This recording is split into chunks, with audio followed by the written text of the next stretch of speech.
සාමාන්‍ය පෙළ කරන ළමයින්ට අතර මේ ආනාපාන කියන එක පොඩ්ඩක් පැටලෙන සාරයි. ආනාපාන කියන පාඩම ලකුණු 3ක් 4ක් ගන්න පුළුවන්. 4 නෙමෙයි හරියට ගත්තත් 5ක් ගන්න පුළුවන්. රචනාවලත් වැදගත් වෙනවා. මේ ආනාපාන කියන පාඩම. මේක අපි දෙවලින් කියනවා ඉනෙප්පු ෂොට්කර් කියලා. මේවට කියනවා අපි ඉනෙප්පු ෂොට්කර් කියලා. ඔයගොල්ලෝ දන්නවා මොකද?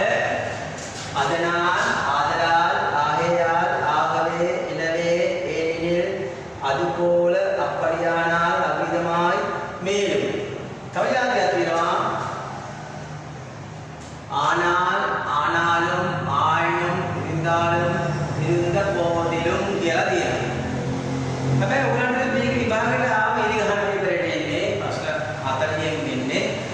ඒකෙදි ඔයාලට තෝරගන්න අමාරුයි මේක එක විදියට සිංහලෙන් ගත්තොත් අපිට අදනාල් කියන්නේ ආයා කියන්නේ ආවේ කියන්නේ අපිට දැනෙන්නේ ඒක නිසා වගේ. හැබැයි අපිට මේක අඳුර ගන්න පුළුවන් හරි ලේසියෙන්ම මේක විදියක් තියෙනවා. මම මේකට ලේසි විදියක් කියලා දෙන්නම්. එකක් අපි හිතමු මේ જાතිය ධන කියලා. මේ જાතිය ඍණ. එහෙනම් මතක තියාගන්න මේ જાතිය ධන, මේ જાතිය ඍණ. අපි වැඩක් කරොත් අපිට ලකුණු එනවා. අපිට වැඩක් කරොත් අපිට ලකුණු එනවා. එහෙනම් අපිට ලකුණු එන්නේ නැත්නම් ඒක අපිට ඍණ. අපිට තන්නේ. කොස්ටින් එකේදී වගේ හිතන්න. right. එහෙනම් අපිට මේක හොයන්න පුළුවන්. දෙවෙනි තියෙනවා මේ මලයාන තොඩරහල්. මේ තොඩරහල් කියන්නේ වාක්‍ය කියන්නේ එකක්. තොඩරහල් කියන්නේ වාක්‍ය කියන්නේ එකක්. තොඩරහල් කියලා කරලා සිතන්නේ පා වාක්‍යයක්. ඒක අපි ඉස්සෙල්ලා බලන්න මේ වාක්‍යයක් කියන්නේ මොකක්ද? වාක්‍යයක් කියන්නේ උක්තය කර්මය ආඛ්‍යාතයේදීපත් වාක්‍යය. උක්තය කර්මය ආඛ්‍යාතයේදීපත් වාක්‍යය. උක්තය ආඛ්‍යාතයේදීපත් වාක්‍යය. නේද? උක්තය කර්මය ආඛ්‍යාතයේදීපත් වාක්‍යය. උක්තය ආඛ්‍යාතයේදීපත් වාක්‍යය. කර්මය ආඛ්‍යාතයේදීපත් වාක්‍යය. හැබැයි ආඛ්‍යාතය නැත්නම් ඒක වාක්‍යයක් නෙවෙයි. ඒක පැහැදිලි නේ? ඒතකොට අන්නේ වාක්‍යයක් අපි ලියාගෙන යනකොට වාක්‍ය දෙක අපි කියන්නේ කෝච්චියක් ගමු උදාහරණයක්.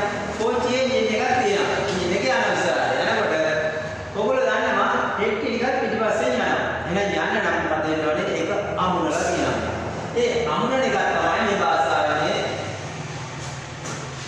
ඉනෙප්පු ෂොට්කර් කියලා අපි මේක සම්බන්ධ කරන වචන ටික. එහෙනම් මේක ඉගෙන ගන්න ඕනේ අනිවාර්යයෙන්. අපි බලමු මේක කොහොමද මේ ජීවන බලන්න. එක යාත්‍රාවක් තියෙනවා නේර්මල යාන උඩ. අර නේර්මල යාන කියන්නේ මොනවාද? ධන.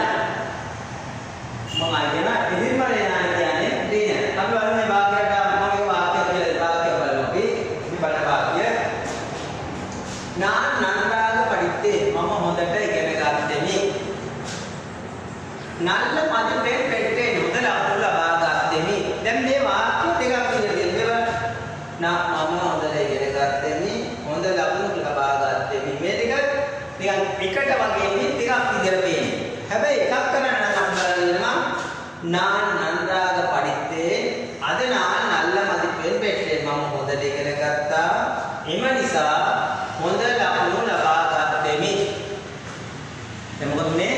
එයා හොඳට ඉගෙන ගත්තා, හොඳ ලකුණු ලබා ගත්තා. ඒක තමයි නේර්මල යාන තොඩරහල් කියන්නේ. මම මේ ඉදිරිමල යාන තොඩරහල් ඒක බලන්න. ආනාල්, ආනාලුම්, ආයනුම්, ඉලින්දලුම්, ඉරින්දාලුම්, ඉරින්ද පොදිලුම් වගේ වාක්‍ය. ඒක මම පස්සේ මේ එක එක හැදෙන්නේදී මම කියලා දෙනවා ඔයාලට.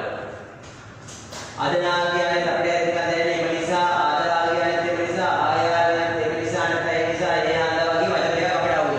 හැබැයි මම මේක ඔයගොල්ලන්ට එක එක මේ වෙනස කියලා දෙනවා. හැබැයි එක එක කියලා දෙනවා ඔයගොල්ලන්ට ආවම. right මම මේක නෙගටිව් එක. நான் நன்றாக படித்தேன். මම හොඳට ඉගෙන ගත්තා. நான் தேர்ச்சி பெறவில்லை. මම විභාගයේ සමත් වුණේ නැහැ. මම හොඳට ඉගෙන ගත්තා. මම හොඳට ඉගෙන ගන්න මොකද වෙන්න ඕනේ? සමත් වෙන්න ඕනේ. හැබැයි මම හොඳට ඉගෙන ගත්තා. විභාගයේ අසමත් වුණා.